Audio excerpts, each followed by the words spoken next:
Hello friends, I welcome all of you to Aryabhatta Career Academy. Today in this video, I am going to explain one new topic, that is refraction of light. In my previous video, I explained the topic reflection of light, but this is refraction of light. Since it is the introductory class, today in this class we discuss some of the concepts associated with the reflection of light. See that sometimes you might have observed a lemon in a glass tumbler. Lemon in water of a glass tumbler. How it appears? It appears bigger in size than its actual size. You might have observed some rasgulla which is placed in sugar juice, which is in a container. It also appears bigger in size. Many children, you might have observed the water in a tank, water tank. It appears raised. For example, this is the water tank. Your mother asked to see the level of water. In fact, water is here, up to this much water. But for you, it appears this bottom portion of the container raised. That means it appears that the depth of water is less. Even in pool also, you will find that, however, the bottom of the pool is raised. So be careful before stepping into the pool, because what is the actual depth of the water? It does not appear like that. It appears that, however, the bottom of the pool is raised. That means how much depth water you will feel comparatively less depth. You might have observed, suppose this is a container filled with water. If you take one stick, immerse it, it appears bent. Whether the level of water in the tank appears to raised or bending of a stick, or you might have observed on the table, if a printed paper is there, if there is a thick glass is there, you will observe that, however, the letters are raised. All these things associated with one of the phenomenon of light, that is nothing but the refraction of light. That is nothing but the refraction of light. That means all these answers we can get if you know what is the refraction of light. So I can say that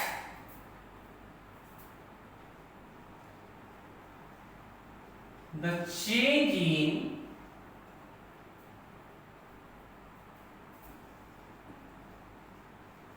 direction of light when it passes obliquely from one transparent medium to another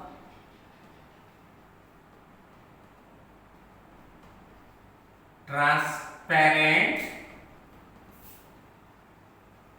medium.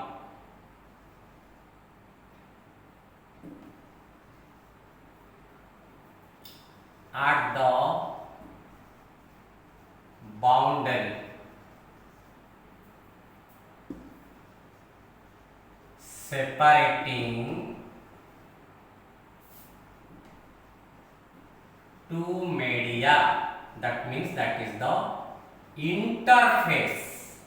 Listen carefully. I have written the change in direction of light when it passes obliquely from one transparent medium to another transparent medium at the interface or at the boundary separating the two media is called refraction of light.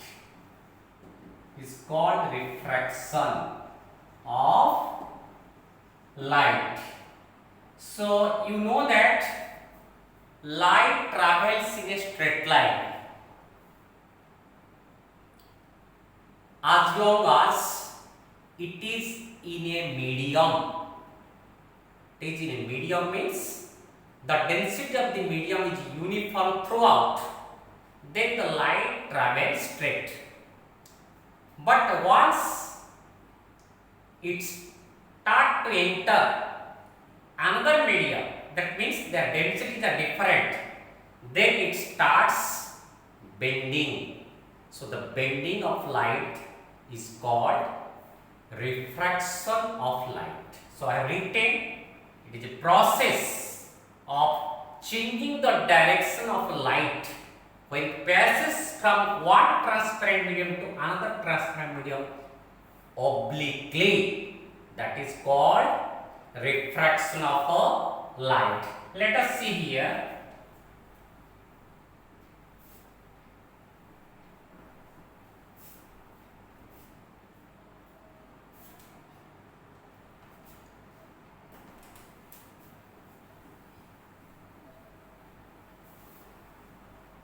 For example, it is moving from air medium to water. Suppose AB is the surface which divides the two media. You think this is the water, this is the air medium. One light ray is coming obliquely, not perpendicular, not normally, obliquely. Then it starts bending. Listen carefully. AB is the surface which divides the two media. I can say this is interface. Okay. The ray which is coming through this air medium, this ray we say incident ray.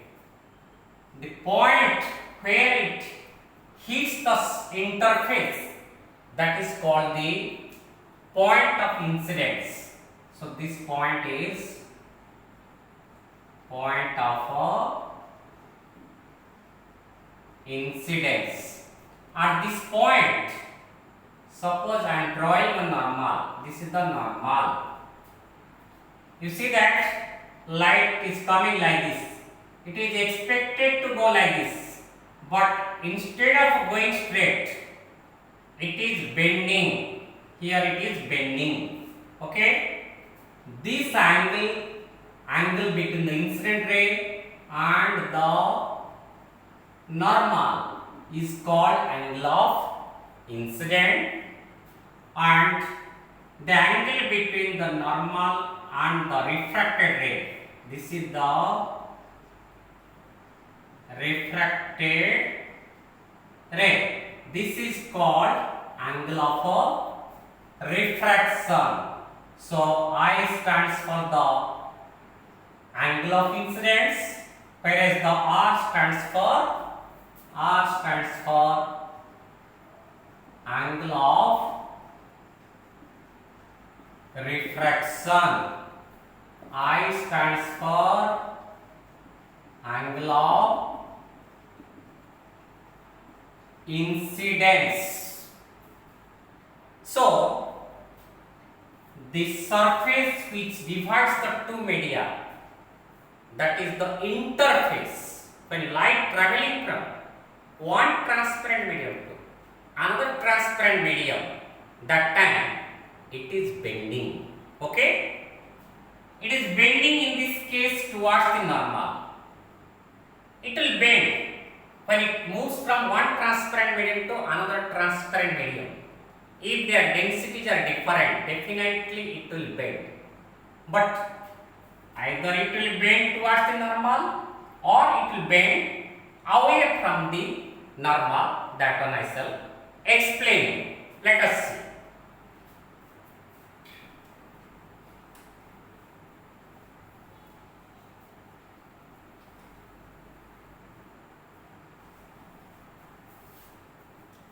See, in which case it will bend towards the normal or which case it will bend away from the normal. Before that, one thing I would like to explain, the difference between optically rarer and optically denser medium. See here, optically rarer and optically denser medium.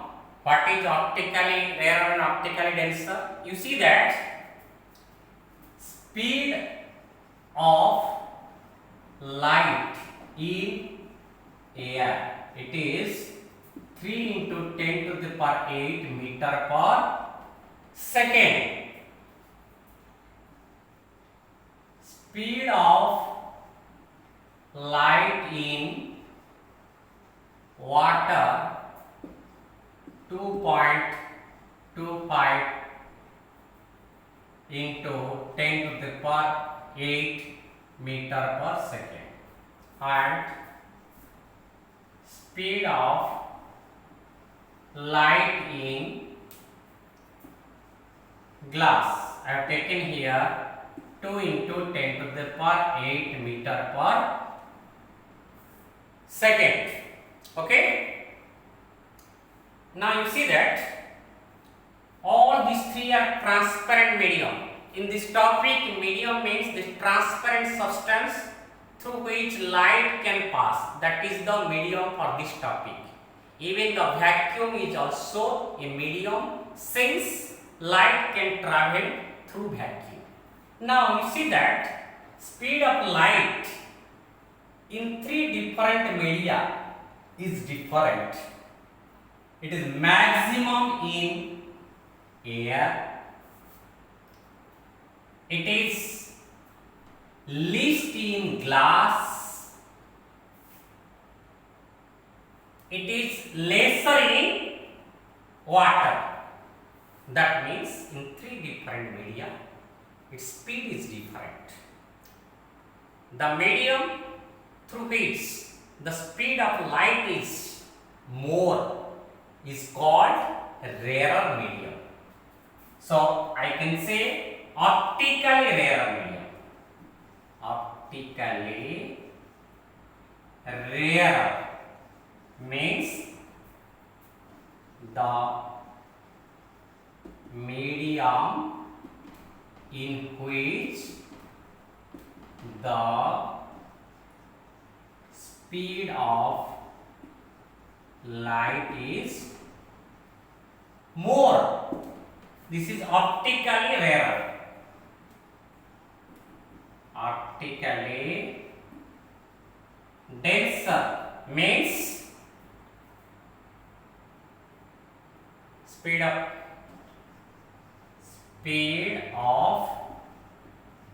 light is less. Listen carefully.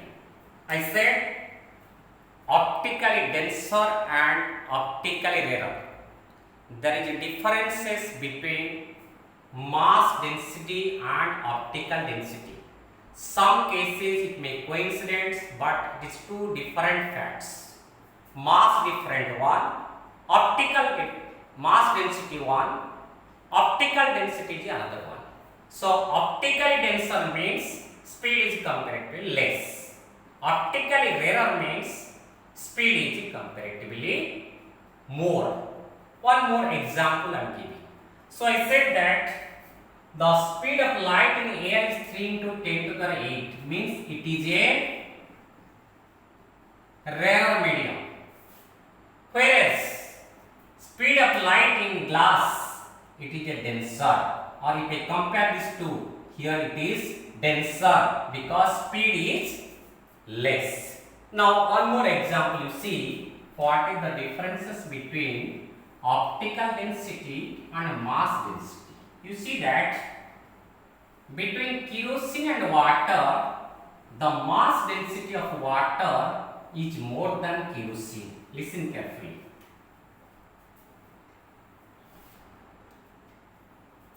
The mass density of kerosene is less than water. That means water mass density is more than kerosene. So that's why kerosene float on the surface of water because it is lighter. Its mass density is less. It is lesser in comparison with the water. But the speed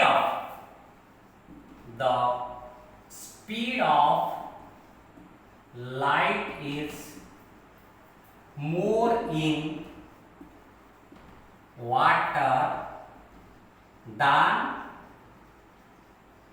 kerosene.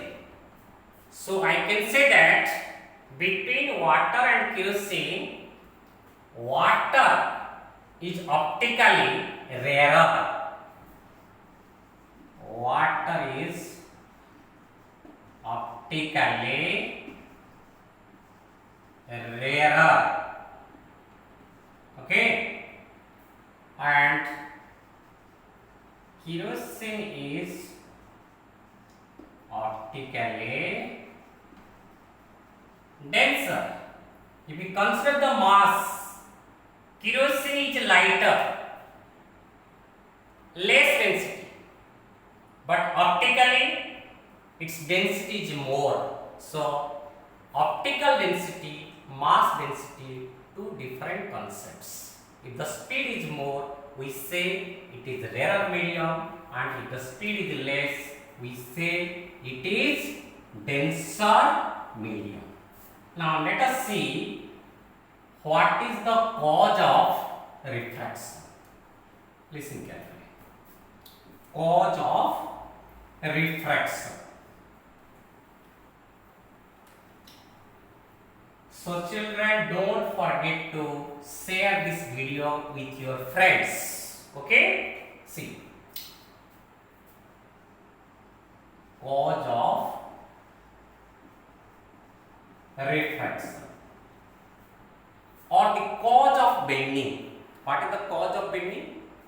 I said that the light travels in a straight line in a uniform medium, but when it moves from one transparent medium to another transparent medium, its speed changes. So depending upon the speed, its direction changes. So I can say that the change in direction depends upon speed of light. Change in direction of light, which incident obliquely on the interface depends upon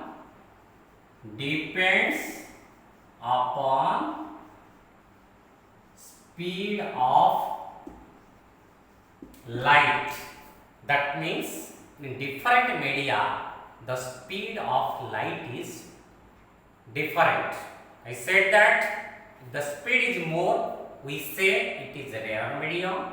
If the speed is less, we say it is denser medium. Now let us see how it is changing its direction.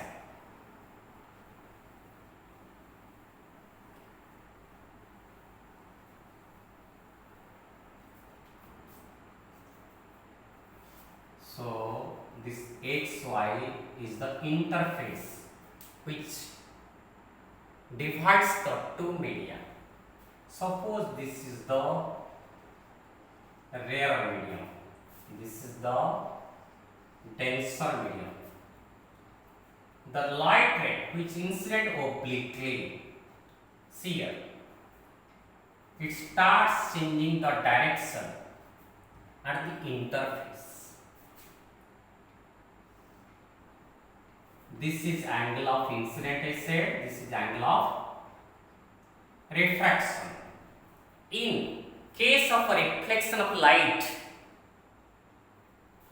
we know that angle of incident is equal to angle of refraction. In case of a reflection, but here in case of a refraction, angle of incident may not be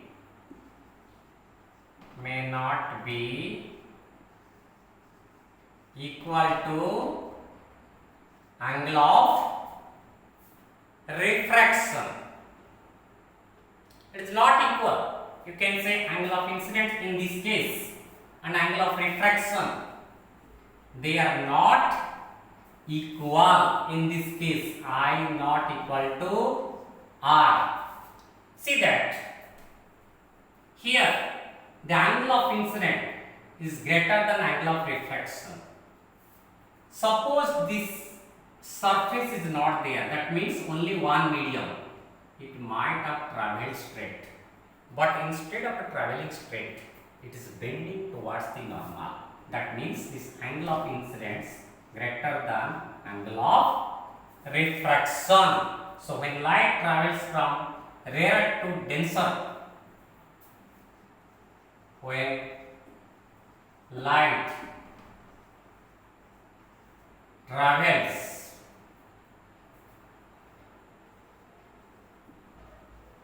obliquely from rarer to denser, it bends towards the normal. That means angle of incident become greater than angle of refraction. Similarly, when it travels obliquely from denser to rarer,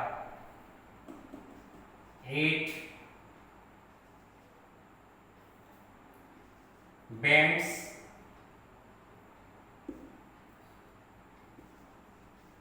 away from the normal. You see that? Suppose this is the denser, this is the rarer. Light ray coming like this. This is the normal. So it bent like this. In this case, what will observe? This angle is the angle of incident. This angle is the angle of refraction. You will find that angle of refraction greater than angle of incidence. So when it travels from rarer to denser, it bends towards the normal. When it moves from denser to rarer, it bends away from the normal. Okay? If the light ray enters obliquely, okay, suppose it moves normally, then what will happen? It won't bend. So the bending depends upon the speed. How the difference between the incident ray, the speed of incident ray and refracted ray, if the difference is more, that means the bending is more. If the difference between the speed of incident ray and the refracted ray, incident and refracted ray, the difference between the speed is less, that means bending will be less. So I can say that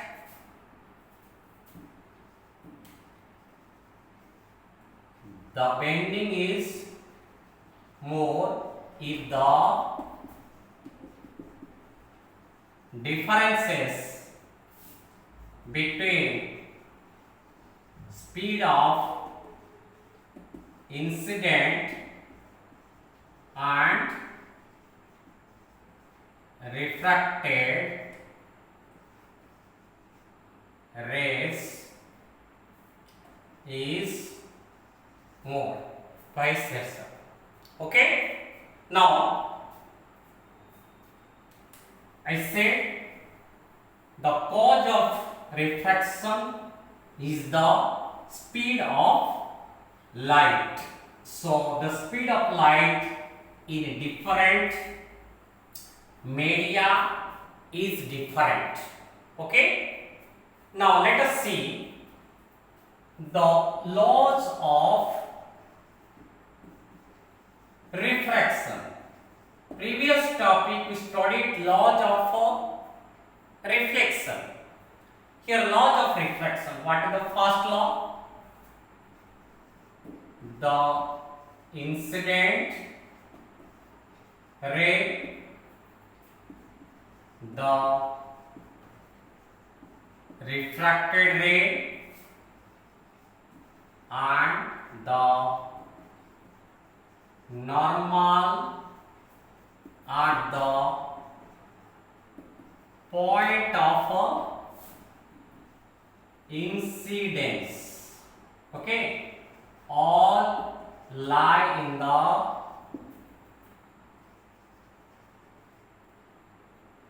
same plane. That means this is the incident ray, this is the normal, this is the refracted ray. All these three, they lie in the same plane, just like your laws of reflection. What about the second law? Second law is that the ratio of sine of angle of incidence to the sine of angle of refraction. The ratio of sine of angle of incidence to the sine of angle of refraction is constant for a given pair of media. That means, see here, this is the incident ray, this is the normal, this angle is the incident ray angle of incident, this is the angle of refraction. If I take this sine, that means say sine of angle of incident to the sine of angle of refraction, this is a constant. This constant is called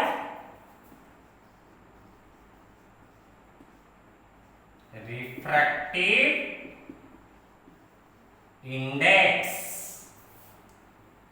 Refractive index is high, so we can write n equal to sin I by sin r. This n is the constant. This is called refractive index. If the refractive index is high, the bending also high. So this law was proposed by Snell in the year 1621. That's why this law, second law of refraction, is also called Snell's law. So about the refractive index and the relative refractive index, I shall explain in my next video. Until then, bye.